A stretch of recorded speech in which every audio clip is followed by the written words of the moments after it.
This is Good Morning Jacksonville. Right now on Good Morning Jacksonville at 4:30, the man convicted of killing his 48-year-old wife in Bartram Park will be sentenced today. We'll have a live report starting at 5 with a breakdown of what to expect. Plus, the changes that need to be made across the state of Florida to protect our wildlife. That's coming up as well. And the movie world still buzzing about Hollywood's biggest night. We're talking Oscars, all Monday morning. And good Monday to you. I'm Katie Jeffries. Thank you so much for waking up with us. We do have a lot to talk about this morning, including the 91st Academy Awards. Now, if you're just waking up, maybe you missed who the winners were. Here they are. So Green Book, starring Mahershala Ali and Viggo Mortensen, they won the big award for Best Picture. Now, Olivia Colman took home the trophy for Best Actress in her role in The Favorite, and Rami Malek, he won Best Actor for his role of Freddie Mercury in Bohemian Rhapsody. So we're going to have much more, though, on the Oscar highlights, maybe some of the things the cameras didn't catch that happened. Our Brooks Baptiste is going to join us a little bit later on. But first, if you have maybe stepped outside yet today, you notice a little bit cooler outside. Let's check in with meteorologist Mike Prangley. Hey, Mike. Hey, Katie. Good morning. Hey, loving the fresh feel to this Monday as we take a look outside. We even have this beautiful mackerel moon we're waking up to. So what I call plenty of mackerel Monday motivation. And, you know, they call this the mackerel moon because you've got these altocumulus clouds. We had a cold front come by, so you've got some cooling in the atmosphere. And they're kind of like the mackerel fish scales right up in the sky here. So that's telling us we've got a gorgeous day on the way. We've got severe clear right now on radar. We've got Jacksonville to Fernandina, Waycross. You've got plenty of sunshine on the way out to Lake City. Getting ready for a gorgeous sunrise at 6:57. But look at these temperatures. You will need the jackets. 47 Waycross, 52 in Jacksonville. It's been a wait. It's been quite some time since we've woken up like this. It's been about 2 weeks to be exact. And now we're watching Anastasia Island in St. Augustine, where you have a temperature in the mid-50s, but that wind is howling. All right, Melina reporting that on Anastasia Island. Yeah, some howling winds. So that north wind ushering in a cool but sunny day. And as long as you have the jackets, I think the big picture is showing a gorgeous day with high temperatures in the low to mid 60s. We'll talk about the beautiful blue bus stop forecast and, yes, the Lion of March waiting for us coming up.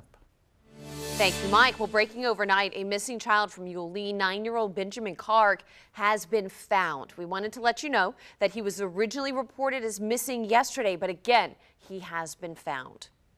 Police in St. Augustine have arrested 2 juveniles on armed robbery charges after they pistol whipped a cab driver on Sunday morning in the Davis Shores area. St. Augustine police say their canine units tracked down both suspects and learned that the gun was actually a BB gun. The 2 arrested have not been named, though, because of their ages. From the north side to the south side, from the east side to the west side, we're calling for a ceasefire here in our town. Amid a rash of deadly gun violence here in Duval County, the Northside Coalition has called for a 3-day ceasefire that would last through noon tomorrow. The group says it wants people to find non-violent ways to solve their conflicts. And the coalition's call for an end to the shootings began at noon on Saturday. Then soon after, JSO confirmed that one person was shot several times at a home just west of downtown. No suspects have been named, and that victim's condition is still unknown right now. This morning, we are hearing from some Good Samaritans who stepped in and tried to save a dog that was hit by a car on Lim Turner Road. On Your Side's Troy Kless spoke to the woman who drove that dog to the vet in an effort to save its life.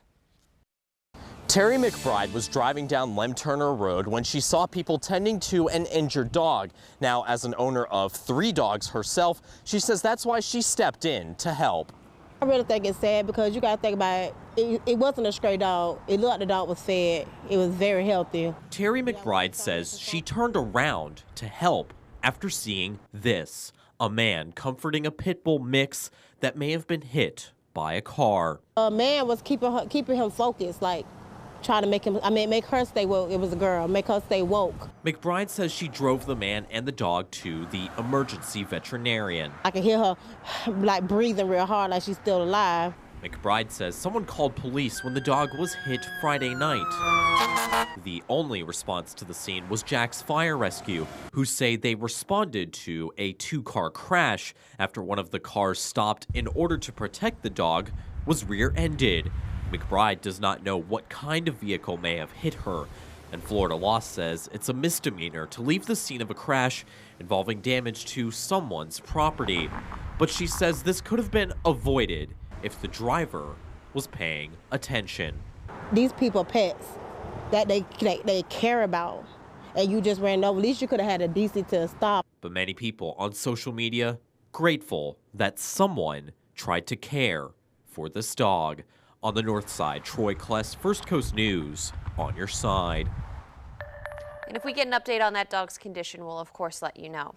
Now, before you sign up to have a popular elective surgery, you will want to see a First Coast News investigation, what it has uncovered. A tip led us to investigate bonuses offered at an eye surgery center in Jacksonville. Our 5-month-long investigation uncovered thousands of dollars in incentives employees were offered based on how many surgeries they performed. We knew how many patients we needed to schedule in order to get our bonus. Tonight at 11, what internal company emails reveal about this eye surgery center and what 2 patients told First Coast News they wish they had known. Your time is now 4:35. Let's get you caught up on your headlines in the fast lane right now. Today, Duval Public Schools will host its latest in a series of community meetings as they work on a plan to repair aging schools. The superintendent and other board members will meet at 6 tonight at Ed White High School, and we'll let you know what happens. Singer R. Kelly will appear in court today where a Chicago chief judge is expected to assign him a trial judge. The R&B mogul was indicted Friday on 10 counts of aggravated sexual abuse against 4 victims. 3 of those victims were allegedly underage at the time of the reported crimes. Kelly's bond was set at $1 million on Saturday. Former Tallahassee mayor and Florida gubernatorial candidate Andrew Gillum has announced the passing of his father, Charles Sonny Gillum. He passed away at the age of 69. The family is not disclosing the cause of death, but says more information about funeral arrangements will be released in the coming days. Jacksonville University has completed construction on the new Jacksonville Lacrosse Center. The Finns, they first broke ground on June of 2018. JU men's lacrosse is back home this Saturday against Michigan. The women's team heads to the West Coast to face Oregon as well as USC. Today, Florida Power and Light will celebrate its opening of the newest solar plant. FPL says the new plant will provide enough juice to power 15,000 homes and cut as much carbon as 12,000 cars put out. And it's also created about 200 jobs during this construction phase. All right, your time is 4:36. You might remember a few weeks ago we had Love Week here on GMJ. Coming up, an encore presentation featuring the one and only, no one else, Mike Prangley. Wow, featuring the great teachers at Matilda Harris Elementary. Plenty of love to spread today. In fact, we've got a beautiful sunny day on the way. We'll start in the 40s, highs in the low to mid 60s. Hey, we're here at Matilda Harris Elementary, and we're sharing some love here to all these wonderful teachers and the principal that were there for the Clavoon family in their time of need. She loved them, and they loved her. She taught here for 26 years, and when we found out that she had cancer, they helped do everything they could for my kids and my wife. And they're just amazing people, and I wanted to tell everybody how great these people are and how much I love them. So we got a special surprise from you from the Clavoon family. Like living with neighbors that are like family. When family needs help, they stepped up. She was one of those really special people that made you feel like you were special to her. And she would thank them for loving us and caring about us. And you always know when teachers do great jobs because graduates come back as seniors and they know their teachers. So Randa was that kind of teacher. This is what it's all about here, that loving spirit of the Clavoon family and Randa and all these wonderful teachers. So yes, they were surprised, and this is just another way First Coast News makes it a better place to live each and every day. Oh, I love that. Yeah, I love it's a very emotional story for me, and just to see all the love and support of those teachers and the principal for the Clavoon family, and then Jack and said, Randa and I need to do something for them. They did so much for us. So I felt like I never got to meet Randa, but I felt like she was there with us, smiling down. It was beautiful. When we got the email and that kind of told us a little bit about this, I think everybody in the newsroom was like, we have to do something. We have to like go cover this. It was such a beautiful story. So that was wonderful. I'm so glad I got up there. Yes, thank you, Katie. Let's take a look now at the beautiful moonlight, and you can see we've got this beautiful mackerel sky, and it's just a great start to our Monday. And we take a look at a sunrise at 6:57, a lot of motivation, and we're thinking of a beautiful day, not just for Jacksonville, up to Matilda Harris Elementary in Camden County. Plenty of sunshine, but yeah, the kids will need the jackets, so no shorts weather today. We've got low to mid 50s, and notice temperatures running about 10 to 20 degrees cooler. So it can be a shocker to the system, that's for sure, if you don't have that jacket. We take a look at our visibility. This is the best part of it all. Remember all that fog and that soupy weather last week? It's gone. All right, we've got visibilities of 10 miles from Jacksonville up to southeast Georgia, and one telltale sign of real winter weather are dew points. They're back into the 20s, so that's what I'm talking about, that fresh feel out there, that's for sure. Futurecast shows severe clear. Not many clouds in the sky today. This is a polar air mass. We will have an ocean breeze, though, blow in as we head through today. So not only is it going to be cooler by 20 degrees, there will be some chilly breezes out there. So keep that in mind. But good news, runners. We've got the great run and the smiling emojis. I'll give you more to smile about, especially if you need some rain and some water for those azaleas that are blooming beautifully across the First Coast. Bottlenose dolphins are a part of the paradise that we call home, but like so much around us, they're facing growing challenges to their health in the Indian River Lagoon. Michael Williams looks at how dolphins are telling us a story about the threats and challenges that we must face in order to protect paradise. The Indian River Lagoon beckons sailors, fishermen, and the bottlenose dolphins we glimpsed with FAU Harbor Branch scientist. We take a picture of their fin, and their fin can act like a fingerprint. Senior biologist Elizabeth Titcomb got no pictures this day, but dolphin photo surveys are a key research tool. They really do give us a picture of the health of the overall lagoon. That picture is not pretty in a lagoon stretching from the Jupiter Inlet to Merritt Island. Adam Schaefer is an epidemiologist studying the links between dolphin and human health. We've looked at mercury concentrations, where we're seeing concentrations here in IRL dolphins that are among the highest that have been reported in dolphin species worldwide. They're swimming in the same water that we're swimming in. They're eating the same fish that we're eating. Schaefer's team found elevated mercury levels among recreational fishermen they tested. So we actually started another study partnering with local physicians where we've been sampling pregnant women. Higher mercury levels have tended to be found in the northern part of the lagoon. Closer to home, other stressors are growing. Harmful algal blooms are obviously a very significant issue that have been going on. Surveys of lagoon dolphins also reveal skin diseases, including a fungal disease called lichenziosis. It's a disease that only affects humans and dolphins. Human cases of this disease have only been seen in Central and South America. So what's going on here? Why are we seeing especially a higher incidence of these lesions in the southern lagoon?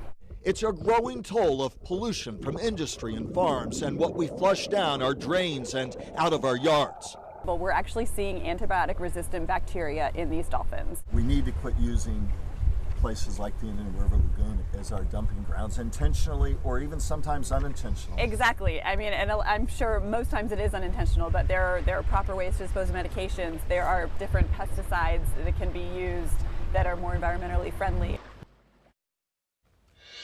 Well, this weekend marks 6 months since the death of Clay County Deputy Ben Zerbel. He was a husband, a father, and for 12 years he served our community before being hit and killed while on duty. Now this spring, his name will be etched into the National Police Memorial Wall in Washington, D.C., and his former colleagues need your help to be there and honor his legacy. Arlana Harris has the story. Gone, but never forgotten. That's how the Clay County Sheriff's Office's motorcycle unit feels about Deputy Ben Zerbel. It's a big blow to the traffic unit. When you lose somebody in your unit, like a family member, it's numb. It's numbing. The type of unit that we are, we're a close-knit unit. It's hard. Deputy Zerbel died on duty last summer after an accident that ejected him from his motorcycle. He was a great deputy. We were beat partners for a while. Deputy Claude Hurley says he was more than a great officer, but a good person. Very active in the community, in his church. He was a family man. Deputy Jimmy Stallnicker says in the weeks and months after his death, accepting the loss was tough. You wake up the next morning, hopefully you think it didn't happen. Everything's going to be good, but it doesn't. And you got to comfort each other guys, comfort each other. In May, Deputy Zerbil will have his name etched onto the wall of fallen officers in Washington, D.C., and the entire traffic unit is trying to get there. We want to be there to honor Ben, honor his name. But they'll need the community's help to do it. It's very expensive. That's why the department will be holding a series of fundraisers in the coming weeks, hoping the community will take part. Ben was a part of this community. He lived here, he worked here. It would be great if people would come out and support the Clay County Sheriff's Office so we can honor Ben and be there when his name gets inscribed on that wall. Lana Harris, First Coast News, on your side. And you can get more information about the various fundraisers happening over the next couple of months on firstcoastnews.com. You can also simply make a donation by contacting the Clay County Sheriff's Office. We here at First Coast News are always on your side, and if you do have an issue that you want resolved, you can meet with our Ken Amaro. He's going to be at Metro Diner today on Kingsley Avenue in Orange Park. Now you can meet him in person there from 9 until noon. Your time is now 4:47. Up next on GMJ, it was another historic night in Hollywood as award season came to an end. Our Brooks Baptiste will have your Oscars recap when we return.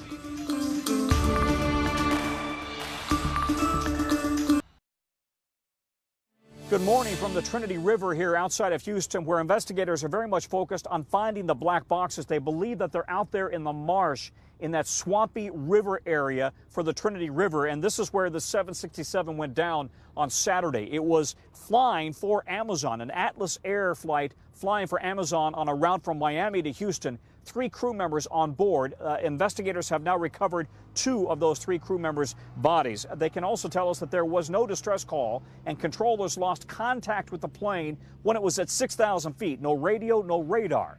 The question is whether weather played a role in any way in this accident, because they tell us there were storms at the time in the surrounding areas. So the focus right now is finding the cockpit voice recorder and the flight data recorder so that they can try to piece together what happened. I'm Tom Costello here at the Trinity River. Much more coming up on Today. And of course, we are watching your traffic out there this Monday morning. There is a lot of kind of lingering construction at this point. We're taking a look here towards I-95 near where it meets 295 on the north end of town. You can see it's kind of down to 1 lane because of some construction in that area, as well as they work on kind of the interchange in that area of I-95 and 295. So I'll keep you updated about it throughout the morning. I'll let you know when these closures reopen. Now, weather with your First Coast News storm experts, powered by AC Designs. Good morning. Yes, love talking to you on Twitter this morning. So Melina, she's saying the wind is howling here on the Anastasia Island. We've got cooler 58-degree weather. And notice as we scroll down, I'm showing those cooler 40s in Georgia, 47 Waycross, to the low 50s right now in Jacksonville. So yeah, a fresh, fantastic Monday is what I'm calling for, because we've got plenty of sunshine and it feels good this time of year. That higher sun angle, people still need to jacket, but you know, a light jacket. We still got it good, don't we? We have temperatures right around 62 degrees right around lunchtime. On our way to a high of 65. There will be that chilly east-northeast wind at 12 miles per hour, ushering in a winter day. Something I haven't said much, right? We take a look at our precision cast, and it is showing temperatures on the warming trend, and we still have a very active jet stream across the country. So far, well, the last few weeks we've heard about all these stormy weather, and it's been staying much farther to the north of us, but it does look like that jet stream is going to take a dip closer to home this week. And as we head toward the end of February and March, yeah, March may come in like a lion. As we look at the rainfall between now and as we head into the weekend, we've got things I haven't seen in a while, all right? First of all, today we're waking up with some actual jacket weather.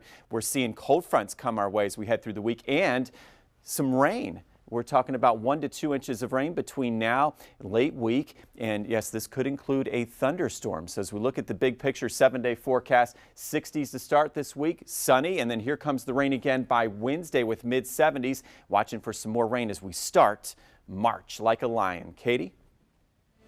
President Donald Trump will be traveling to Vietnam today for his second summit with North Korean leader Kim Jong-un. Now, that is topping your national headlines this morning. President Trump and Kim Jong-un will hold a summit lasting 2.5 days in Hanoi. Now, the two leaders will be looking to build on their talks in Singapore last June. The president is pushing for a total denuclearization of North Korea amid news that the country is still undergoing nuclear testing. A major pileup involving 131 vehicles shut down parts of Interstate 41 in Wisconsin yesterday and left one person dead. Officials say 71 people were taken to area hospitals, 66 were treated and released, and 5 were admitted with injuries. The cause of the crash, whiteout snow conditions. Flight prices in the U.S. are hitting new lows, according to the Bureau of Transportation Statistics. The average fare for domestic air travel hit $343 last year. The numbers don't include fees added for things like checking a bag or getting a better seat, which is where the airlines are getting a large share of their revenue from. And now let's check in with Brooks Baptiste with your Academy Awards buzz. Hey, good morning, Brooks. Good morning to you, Katie. You know what? So many big moments last night, and after 33 years and over 50 films and 5 Oscar nominations, the one and only director Spike Lee has won his first Oscar. Take a look. Oh, the house! Charlie Wachtell, David Rabinowitz, and Kevin Wilmot, and Spike Lee! You can't help but get excited for him right there. The 61-year-old took home the trophy last night for Best Adapted Screenplay. Now, during his speech, he thanked his grandmother who lived to be 100 years old. She also put him through college at Morehouse and film school at New York University. And she also encouraged everyone, of course, to do the right thing in life. And here's something the internet is buzzing about. You have Lady Gaga and Bradley Cooper. The pair performed Shallow from the hit movie A Star is Born. And for the first time, that was since the filming the movie, right? Now, they also won the gold for the song as well. But here's the real buzz. The internet is saying Lady Gaga was kind of, upstaged by her 128-carat, $30 million Tiffany's & Company necklace. Yes, that thing is very nice. Now, as always, the fashion is a big deal at the award shows. But here is what the folks were talking about like crazy last night. Billy Porter, take a look, wearing a velvet tuxedo gown. The Pose star says you don't really need to understand his outfit or even agree with it, but he wanted to highlight that it is important to respect one another despite differences. So we're asking you this morning to chime in on social media. Use that hashtag GMJ and be sure to let me know what you think about the awards show. I have much more coming up all morning right here on Good Morning Jacksonville. Katie? So many big moments. Thank you, Brooks. Well, your time is now 4:55. Still to come on GMJ, we are shining a spotlight on our Athlete of the Week. We're back in just 2.5 minutes. NFL Combine Live team coverage kicks off Tuesday from Indianapolis. Sports Director Chris Porter and Ben Murphy will both be there and are sure to have you covered on air and online. Can't wait. Thank you, Mia. All right, let's talk sports for just a moment here. This week's Athlete of the Week is Cameron Lustau. She's a member of the Class 1 State Championship St. John's Country Day Spartans, and she just led her team to its 8th consecutive state title in program history. The senior standout is headed to Princeton next fall. As head coach Mike Pickett puts it, she's crazy smart, but she's an even better person. I'm so blessed to play with this team that I played with this year. It's a younger team, but the work ethic and the desire to be good and to be great and to make each other better is definitely not lacking in that regard. She's the best leader I've ever had in my program, 21 years. She's a servant leader. She cares about everyone else. She's always last to get food. She's always first to practice, last to leave, always asking if she can help. She mentors the younger kids, and she's a mother figure and just a great leader. Now, if you know a student athlete who's doing really well in sports or the sports that they play in the classroom as well, you should, when you want them recognized as our Athlete of the Week, go to the sports section of firstcoastnews.com, fill out the Athlete of the Week form, or you can email your nomination to sports@firstcoastnews.com.